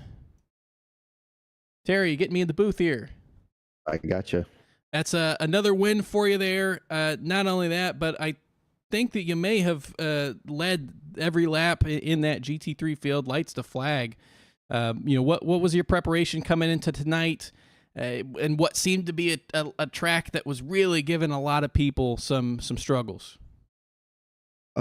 Just, my normal prep, couple hours, a night or over the weekend or whatever. Trying to find not the hottest track temps possible, but like middle of the race track temps seems to help me a lot because, as the track progresses from cool to hot and then back, you kind of have an idea of what the car is going to be, but it still almost caught me out a couple times because it does get a little slick, especially if you get just barely offline or get in a braking zone a little too deep. It lets you know it. Yeah, what was the decision that you made between? Of course, we saw some of the guys do it where they did like 3 stints of equal length, and it looks like everybody who did that took tires at both stops. And then you opted to take it long on both of the first 2, no tires on that final stint. What played into that decision making there? It's basically what I normally do. Every time I vary from it, it seems to kick me in the butt. So I just went back to, keeping my strategy pretty simple, unless I think it's going to be call for something different. But I knew going in it was going to be like a 3 to 5 lap dash to the end, if that, with the splash and go. So didn't really make a whole lot of sense, and the car still felt good, so I just went with it. And I don't know if I saved a little bit more fuel than Ken on that second stint, or if he short pitted a little bit to try to maybe make up a little bit more time on me or not, but it seemed to work out in my favor tonight for a change. Well, we have another difficult track in a couple weeks in Road Atlanta. This track certainly seemed to have its own difficulties, but luckily it's a very large track. We got a little bit smaller next event, and it's going to be a bit of a fun fun going with the LMP3s, GT3s trying to make their way through those S's. And what can you really have much of a plan as far as survival, or what's got to be the mindset when you've got this pretty strong lead in the championship heading into the finale? Just try to take care of the car the best I can, like I've been doing all season. I have had a few issues here and there, slight spins or whatever, but just try to keep it clean and keep it pointed in the right direction. And, as long as I'm consistent with my line and, obvious to the P3 guys, I haven't really had any issues this season, luckily. So hopefully that trend will continue and I'll just keep doing what I've been doing. Well, congratulations on the win here again. 3rd win of the season, 4th pole, and a podium in every single race so far. Been a pretty dominant showing here in this GT3 class, and we look forward to maybe hearing from you again in a couple weeks as the champion of the series. All right, thank you. Have a good night, Terry. All right, you too. All right, that was our GT3A winner, Terry Kiker Jr. Now I'm going to bring in our GT3B winner, James Foreman, by about 1 million positions. So let's grab him. James, get me in the booth here. James, you able to hear me? Yeah, I hear you. There we go. So that was another race that you got, 2 wins in a row here. Of course, showing up. You missed the first few races of the season, but it's been a good showing for you so far. And if I count 1, 2, 3, 4, 5, this time, last race you were 5 spots ahead of the next B class driver. This time 6 spots ahead. Where are you getting the race pace from? I think a lot of it is consistency. I think I got a 0x on that race, so I was trying to be really and trying to. And then plus I had Kevin Berquist behind me through like most of the race, like within 1 or 2 seconds. So he was pushing me, so I didn't want to let him pass me. So he kept me honest, basically. We saw a lot of incidents up and down the field. Lots of spins, lots of going out wide into the grass. And to top things off, it also seemed like the LMP3s were just struggling to be that much faster than the GT3s when they were trying to pick their way through traffic. What was the biggest challenge you faced in the race today? At the beginning, it was a lot of traffic. I think I had a couple people spin in front of me. I think Tony Watson was trying to pass me on the inside, and Chris Newby spun, and he hit Chris. And, Yep. And so I was lucky. I was in the right spot and was able to go around the outside of him without any incident. So, and then when the LMP3 cars would come up on me, I'd not try to let them pass easy, so I wouldn't have to like battle them in any corners or make it, so it was easier for them and for me, and try to avoid any accidents. The next race finale, a couple weeks with Road Atlanta. Obviously, with missing the first 3 races, 2 of them will get dropped, but unfortunately with the one more than the drops. As far as the championship, contention thing, that's out of the discussion. But what's your plan coming into Road Atlanta? Are you going for 3 wins in a row in the B class? I'd like to, that's for sure. I really like that track. And I think I'm last time I raced it, did pretty good at it. So we'll see how the competition is. But that'd be great if I could get 3 wins in a row. Well, it was a great showing for you out there, running up at the front of that field for a lot of this race. And one of the, I could have told you had a 0x. It was clean. We saw incidents pretty much everybody else on the track. So congratulations on that performance tonight. And we look forward to maybe hearing from you again in a couple weeks at the finale. Yeah, thanks. Appreciate it. You have a good night, James. If I give a shout out real fast? Yeah, go for it. To my buddy Tom. It was his birthday a couple days ago. He likes to listen to these, so happy birthday, Tom! And have fun in Miami, Jade. I force her to listen to my interviews. Also, my girlfriend Melanie, that lets me actually do this every Wednesday night without too much flack. So just want to say thank you to them, and also my friend Jessica, who watches these. Hey, Jessica. That's about it. So thanks, man. Thank you for the viewers, clearly. I appreciate it. But you have a good night, James. Yeah, you too. That was our GT3B winner there. It's great hearing from our victors here today. And at Road America was a difficult race for a lot of these guys. Not the guys that we heard from. Pretty much mistake free for a lot of those drivers there. So again, if you are here for the E4A, in 2 weeks we have our finale, same time as it was tonight. As aforementioned, we'll be at Road Atlanta. So we will see a fun race there. Meanwhile, if you're also here for O4A, we have that finale next week at Imola. Will be a great, difficult driver's track for Nicholas Pletty. Already has the driver championship sealed up there, but there's a lot of battles still to be had. So see us there next week if you're here for O4A. And if you're here for the E4A finale, that's in 2 weeks. So everyone have a great night, and see you next time.